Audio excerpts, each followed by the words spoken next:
ये कहानी है एक छोटे से गांव हरिपुर की, जो चारों ओर से घने जंगलों और ऊंचे पहाड़ों से घिरा हुआ था। हरिपुर गांव में ईमानदार और बहुत मेहनती लोग रहते थे।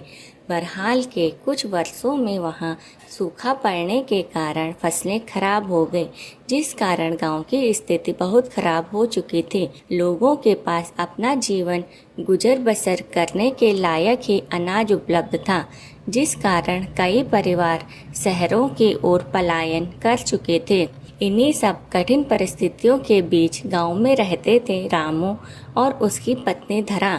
रामू एक लकड़हारा था। वो रोज जंगल जाकर लकड़ियां काट कर लाता और बाजार में जाकर उसे बेचता। लकड़ी बेचकर उसको जो भी धन की प्राप्ति होती, उसे वह अपना जीवन यापन करता था। रामू एक सच्चा और ईमानदार आदमी था। उसको पूरा विश्वास था कि एक दिन कुछ अच्छा होगा, जिससे वो और उसका गांव खुशहाल हो जाएगा। एक दिन रामू रोज की तरह जंगल में लकड़ी काटने गया। कुछ दूर चलने के बाद उसे एक अजीब सी आवाज सुनाई दी, जैसे कोई पक्षी करा रहा हो।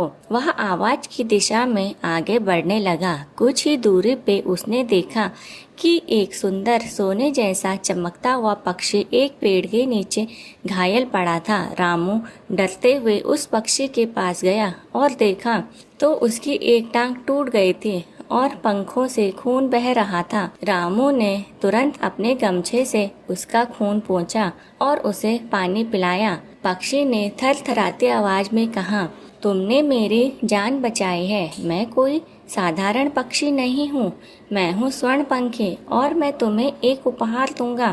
रामू हैरान हुआ, लेकिन उसने कुछ नहीं कहा। पक्षी ने कहा, इस जंगल के बहुत अंदर जाकर एक पीपल का पेड़ है। उस पेड़ पर मेरा सोने का घोंसला है। मैं तुम्हें उसका पता बता देता हूँ। तुम वहाँ जाओ और उसमें से एक अंडा ले आओ। वह अंडा तुम्हारी सारी समस्याएं दूर कर देगा। रामू ने मना कर दिया और कहा, उसने ये सब किसी लालच में नहीं किया, मगर पक्षी के बार बार आग्रह करने की वजह से वो मान गया। अंततः रामू चल पड़ा उस रहस्यमयी पेड़ की ओर। कई घंटे भटकने के बाद आखिरकार उसे वह पीपल का पेड़ दिखाई दिया। वह पेड़ साधारण नहीं लग रहा था। उसकी शाखाएं नीले प्रकाश से चमक रही थी।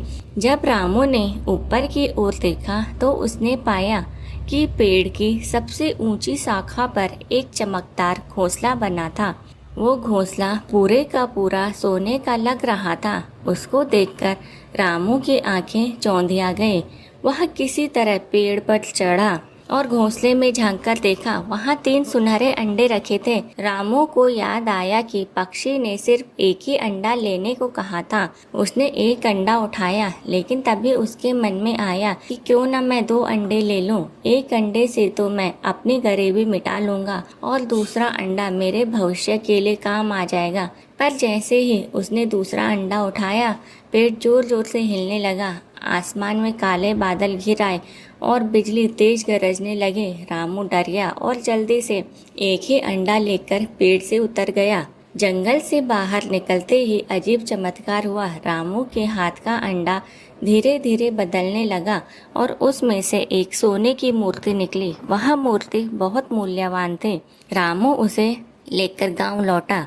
रामू ने वह मूर्ति शहर में बेच दी और उससे मिले धन से गांव में एक विद्यालय, एक औषधालय और एक पानी की टंकी बनवाए। गांव वालों की जिंदगी बदलने लगे।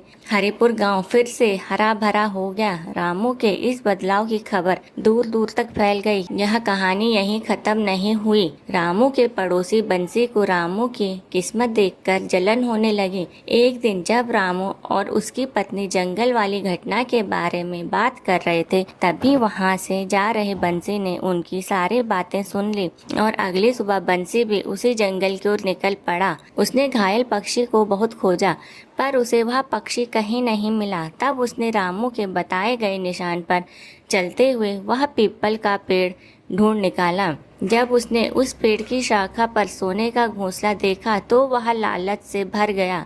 वह जल्दी से पेड़ पर चढ़ा और उसने सोचा कि वो तीनों अंडों को उठा लेगा। 2 अंडे उठाने के बाद जैसे उसने तीसरा अंडा उठाया, पेड़ की शाखाएं जलने लगी और घोंसले में आग लग गई। बंसी नीचे गिरा और बेहोश हो गया। कई घंटे बाद जब उसकी आँख खुली तो उसने देखा कि उसके हाथ में कुछ नहीं है, ना अंडा, ना सोना, ना शक्ति। और सबसे अजीब बात यह है कि उसकी आवाज़ चली गई थी। अब वह गूंगा हो गया था। बंसी जैसे तैसे गांव लौटा और गांव वालों को सारे बात बताने लगा, मगर उसकी आवाज़ जा चुकी थी। किसी को कुछ भी समझ नहीं आ रहा था। तब बंसी ने संकेतों में अपनी कहानी समझाने की कोशिश की। गांव वाले सब समझ गए कि यह लालच का दंड है। रामू ने बंसी का इलाज करवाया, लेकिन उसकी आवाज़ फिर कभी वापस नहीं आ पाई। इस घटना के बाद गांव वालों को एक अच्छी चीज़ समझने को मिली कि सच्चाई, संतोष और विवेक ही जीवन के असली रत्न होते हैं।